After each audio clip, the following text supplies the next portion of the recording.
সামিরার সঙ্গে কিভাবে পরিচয় হয়েছিল সালমান শাহর। সামিরা বলছিলেন 90 সাল। আমি 16 বছরের যুবতী, চট্টগ্রামে থাকি। চট্টগ্রাম ক্লাবে একটি ফ্যাশন শোয়ের আয়োজন করা হয়।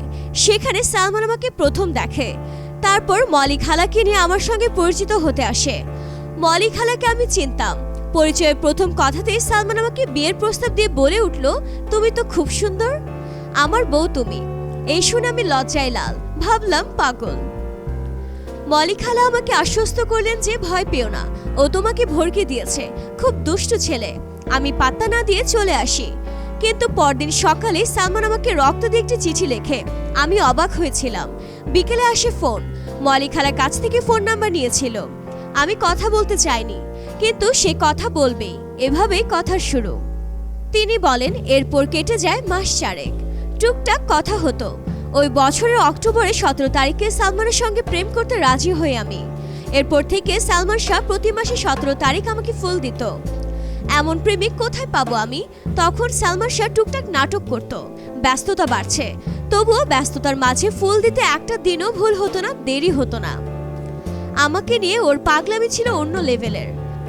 সালমানের পাগলামি সম্পর্কে সামিরা আরও বলেন, অনেক গল্প মনে পড়ে আমার। সবকিছু ভুলে থাকতে চাইলেও ভুলে থাকা যায় না। ওর মতো অসাধারণ সুন্দর মনের পুরুষ আমি আজও দেখিনি। সবাইকে বশ করে দিত ও কথায় ও হাসিতে।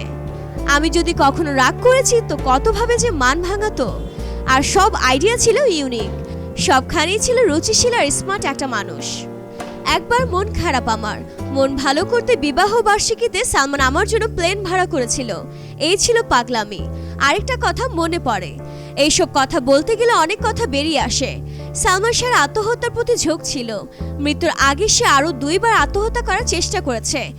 এইসব কথা কি ওর মা, ভাই, মামারা বলেনি? কেন বলেন না? জিজ্ঞেস করুন কেন সালমান আত্মহত্যা করতে চেয়েছিল। যাই হোক, প্রথমবার কেন আত্মহত্যা করলো সেটা আমি বলতে চাই না, কিন্তু দ্বিতীয়বার সে বিষ খেলো আমি বিয়েতে রাজি না হওয়ায়। ও চাইছিল আমাদের বিয়ে হোক, কিন্তু আমার তখন ও লেভেল চলে। বললাম পরীক্ষাটা শেষ হোক, আমি পালিয়ে বিয়ে করতে পারবো না। ব্যাস, কেন পারবো না বললাম, সেই রাগে সুইসাইড করতে চাইলো। আমি ওর ছোট ভাই বিল্টুকে ল্যান্ড ফোনে কল দিয়ে বললাম, তোমার ভাই পাগলামি করেছে, ওকে দ্রুত হাসপাতালে নিতে হবে। পরে সে আর তার বন্ধুরা মিলে সালমানকে হলি ফ্যামিলিতে নিয়ে গেল। হাসপাতালে এখনো রেকর্ড পাওয়া যাবে হয়তো। প্রথম একসঙ্গে ঘুরতে যাওয়ার স্মৃতি নিয়ে সামিরা বলেন, 90 সালে 31 ডিসেম্বর আমরা দুজন একসঙ্গে বেড়াতে বের হই। সালমানের এক বন্ধু ছিল তাজিব নামের। উনি গ্রিন রোডে থাকতেন। তার গাড়ি নিয়ে আমরা ঘুরতে বের হই। সে অভিজ্ঞতা ছিল আনন্দ বেদনার মেশানো। কারণ ঘুরতে গিয়ে আমরা বনানী টহল পুলিশের হাতে আটক হই। এত রাতে বিয়ে না করে কেন ঘুরছি সেটাই অভিযোগ। পরে আমার এক মেজর মামা আমাদের ছাড়িয়ে নেন। প্রেমের পর্ব চুকিয়ে 92 সালে বিয়ে হয় সালমান সামিরার।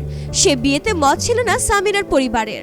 2 বছর পর অবশ্য ধুমধাম করে জামাই বরণ করেছিলেন সামিরার বাবা শফিকুল হক হীরা ও মা লতিফুল হক লুসি। সামিরা বলেন, আড়াল থেকে কেবল 21টি বছর নানা কথা শুনে গেলাম। কি হয়েছে তাতে? সালমান কি ফিরেছে? ফিরেনি। তার মৃত্যু নিয়ে খেলা জমেছে, গুজব ছড়িয়েছে। আবেগের তীর দিয়ে মানুষকে ব্ল্যাকমেল করা হয়েছে। আমার খুব কষ্ট হয়। মরে গিয়েও সালমান সমালোচনা থেকে রেহাই পায়নি। সময়ের সাথে তাল মিলিয়ে চলতে এবং সবার আগে সব ধরনের খবর পেতে আমাদের ইউটিউব চ্যানেলটিতে এখনই সাবস্ক্রাইব করুন। আর ভিডিওটি ভালো লেগে থাকলে লাইক দিয়ে কমেন্টস করুন এবং পরবর্তী আপডেটের জন্য সাবস্ক্রাইব করতে ভুলবেন না। ভিডিওটি দেখার জন্য ধন্যবাদ।